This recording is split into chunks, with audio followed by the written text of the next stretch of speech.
Hermano Mariano era un estudiante y militante político del Partido Obrero que enfrentó una de sus últimas tareas militantes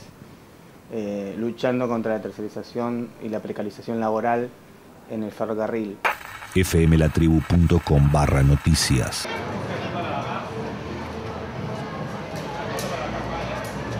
Mariano era uno de los compañeros, por lo menos de la zona sur y demás, que más tiempo tenía en el partido. Él estaba creo que hace 7 años militando y demás, por lo cual ya estaba probado a fuego en cantidad de responsabilidades, situaciones, compromisos y demás. Era uno de los compañeros de mayor fortaleza que teníamos. Mariano era una persona muy sensible en cuanto a las injusticias, a las situaciones que golpeaban a los trabajadores. Eso siempre fue algo que él defendió desde muy chico. Él empezó a militar a los 14 años y en situaciones muy extremas, en tomas de fábricas y cosas que fueron muy complejas. Y creo que todo eso lo fue transformando en alguien más sensible porque siempre estuvo en contacto con la clase social que él asumió como defender y ayudar, que fue la clase de los trabajadores. Era difícil acercarse tal vez porque él era bastante tímido y demás,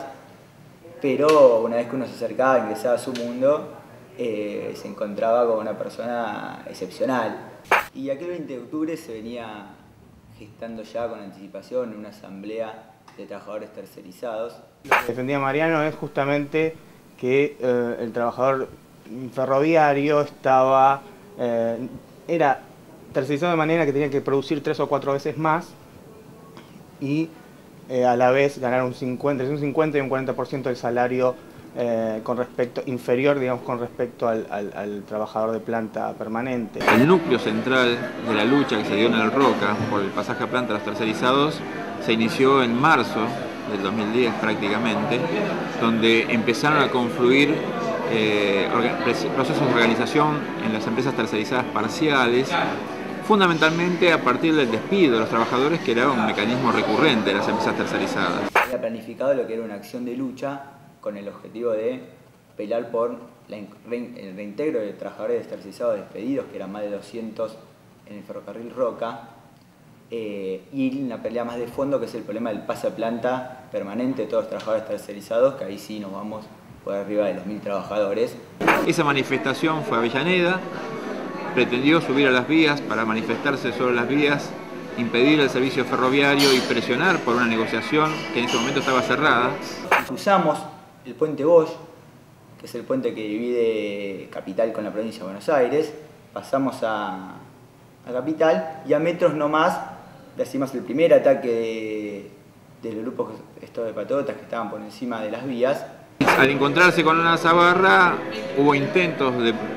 recorrer las vías para encontrar un punto donde subir, fue imposible y la movilización refluía, se retiraba del lugar luego de una asamblea, iba a manifestarse en el Centro de Constitución, en Hornos 11, que es la sede del UOFE, pero ya había desistido de ocupar las vías, cuando desde el núcleo de Zabarra surge una persecución a los manifestantes. En el momento en que los compañeros ya habían hecho su asamblea y estaban comenzando a retirarse del lugar, que es cuando la patota baja del terraplén e inicia su ataque, había 2 patrulleros de la comisaría 30 cruzados cortando el tránsito de la calle Pedro de Luján. Se había hecho presente arriba de las vías un sector de policías que protegía con escudos a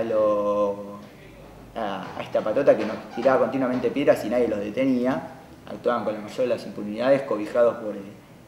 por la propia policía y el aparato represivo. Desde la sala de situación de la Policía Federal, desde el Departamento Central, donde el comisario Lompizano y los oficiales Echavarría y Conti estaban viendo esta escena en directo, en tiempo real, por la cámara del agente Villalba que estaba en ese lugar filmando, en ese llamado le dicen: cortá y llamá por el celular. Se produce la llamada en el celular, que la diferencia que tiene es que no queda grabada como sí queda grabada la otra. Esa llamada dura unos segundos e inmediatamente se retiran los patrulleros para que la patota pase. Y bueno, ahí es cuando más claro se ve. Yo estoy ubicado un poco adelante de donde está ubicado Mariano, dentro de la calle, a la margen del lado izquierdo, que una persona se ubica por delante del resto de la patota, saca un arma y empieza a disparar. Aparece la idea de que habían herido a Mariano, de casualidad pasa una ambulancia, la detienen, hablan con quien estaba manejando la más, suben a una compañera que es Elsa Rodríguez, que estaba herida en la cabeza, ahí mismo suben a Mariano y suben a otro compañero, Nelson Aguirre, que fue herido en la pierna. Enteramos que efectivamente Mariano había fallecido y bueno, éramos creo que 3, 4 compañeros, algunos de los más allegados, también amigos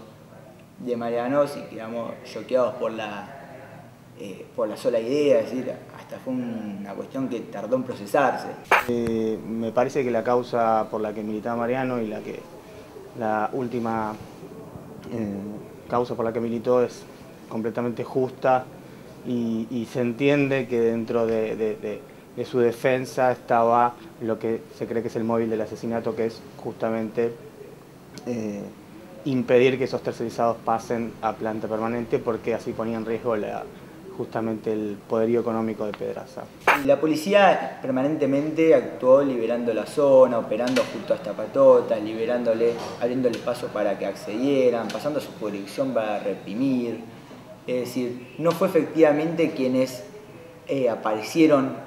reprimiendo, disparando y demás, sino que se configura lo que compañeros vienen estudiando y demás en los últimos años llama tercerización de la represión social. El hecho concreto de que estaba encarando una militancia contra el tema de las tercerizaciones me parece que lo pinta a él como alguien que, primero porque había sufrido la tercerización o una forma de tercerización, porque había trabajado en algún momento a través de una agencia de empleo y con un salario inferior a un trabajador de planta. Y no solo eso, sino también porque representa para la juventud, no solo a partir de su muerte se visibiliza todo esto, sino también que representa una de esas jóvenes que no conoce otras formas casi de